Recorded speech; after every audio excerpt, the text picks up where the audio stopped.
Do you know how many gallons of water you flush every time you flush your toilet? Many people don't think much about the water they send down the drain on a daily basis, but it might be time to start.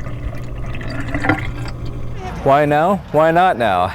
The city of White Bear Lake recently held a Water Conservation Expo. And we're here to promote water conservation and clean water initiatives, rain gardens, things you can do to clean your stormwater and promote water conservation, reducing your water usage.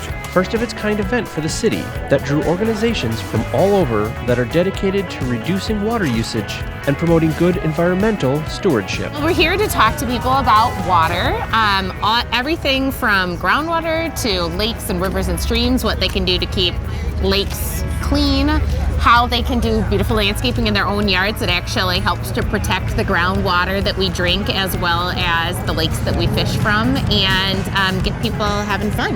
Yeah, I think a lot of people really want to do their part. They just don't know how to make that first step, and we have a lot of great resources to help them make that first step. Even for the youngest attendees. Especially when you have families and children, you really want to get them interested in the environment early. And so we've brought, lots of different activities for kids to start making that connection to water as well. And there you go, you have your own little dragonfly. There is a reason water conservation is important. There's such a close connection actually here in this area for surface and groundwater that the water that runs off your property and everything it picks up really goes directly into your drinking water with just some minimal filtering. Watersheds are unique in that we don't follow political boundaries.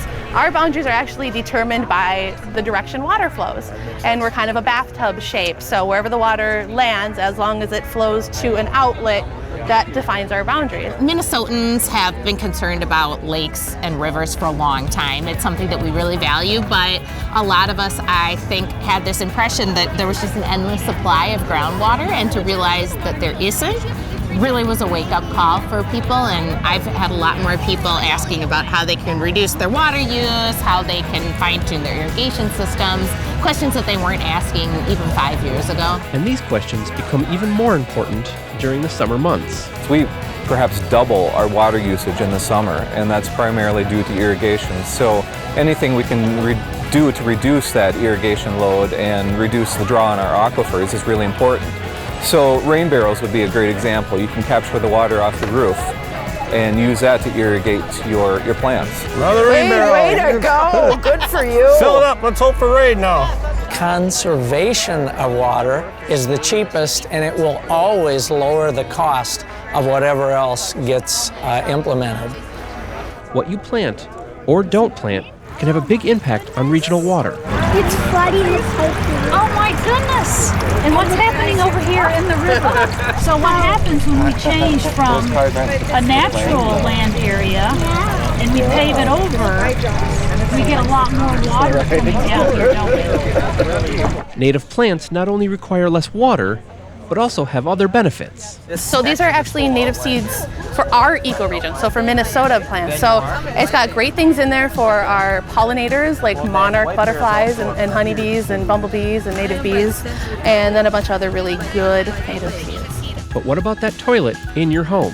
Anything before 1984 is either 5 or 7 gallons. This much water, or this much water to remove 6 ounces of liquid, and we all do that 5 or 6 times a day.